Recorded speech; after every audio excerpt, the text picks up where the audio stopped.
You know, I don't do these videos for public relations purposes, and it's probably a darn good thing because not everybody is going to like this one.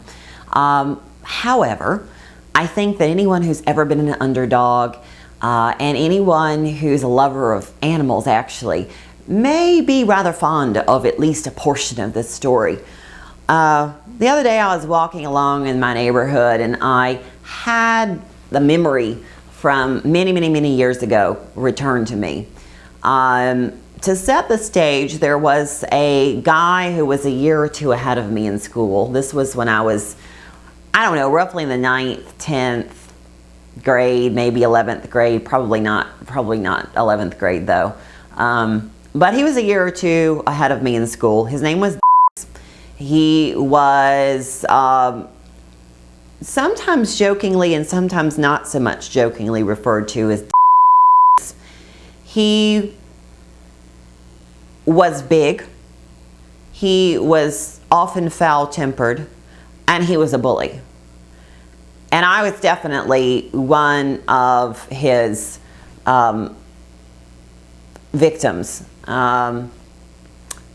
You never really knew when he was going to mock my voice, which is, I guess, the form most of it took, or say something else in the halls in passing, or, you know, it mostly focused, to my knowledge and to my recollection, on mocking me. And you just really never knew when he was going to do it. It was just never really, however, a surprise when he did do it.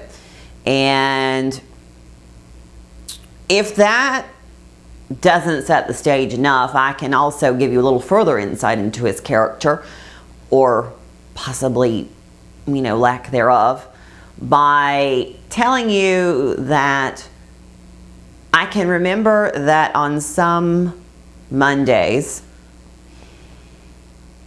I can remember overhearing from him and other guys tales of their having set cats afire using gasoline, and being recounting rather gleefully, you know, I guess the screams of the cats and the motions that they undertook while they were aflame. And so, yeah, if you doubted that was a bad person, I hope that that's erased that doubt for you.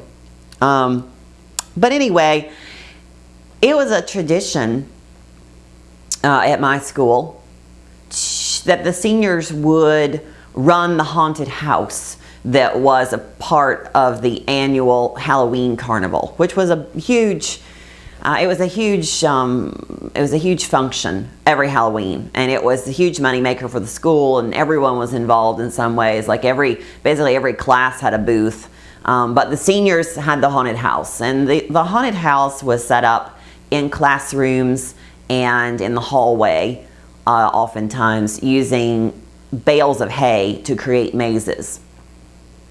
And during the year that this class was responsible, I was going through the maze and grabbed my foot or ankle with his hands. And I was wearing, as I recall, hard-soled shoes. They were probably penny loafers because I was just that kind of geeky. And you know, immediately I wanted to be free from his grasp, literally.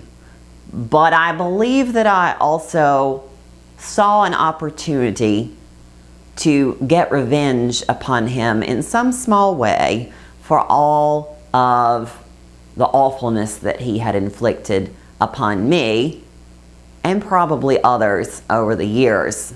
I'm not going to tell you I did it for the cats at that point, because I doubt that actually went through my mind. But I did it. I did what I'm about to tell you I did because I viewed him as a terribly awful person. And again, I saw an opportunity to to shift the balance a bit, to push things back a little bit toward equilibrium.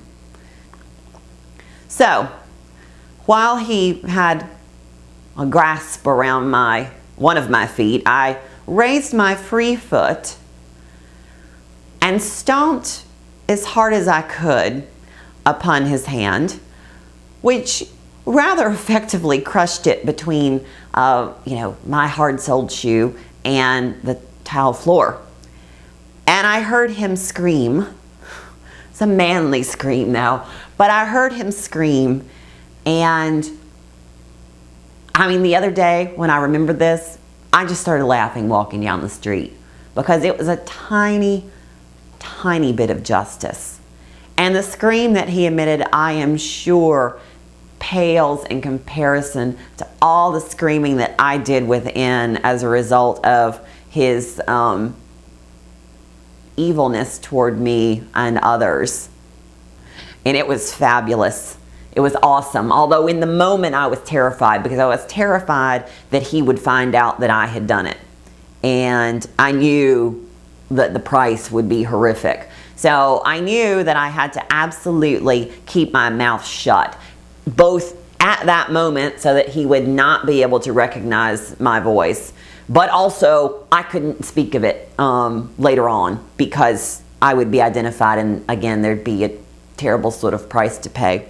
But I can tell you that even the next week, he spoke of, I don't know what he said, the brat who, stomped on his hand. I mean, that was a story that went on and on and on. And it was just a tiny fraction of vengeance for all the things that even just the things that I know that he did. And his mother was a wonderful woman. She was a very delightful person, to me at least. And he certainly was not.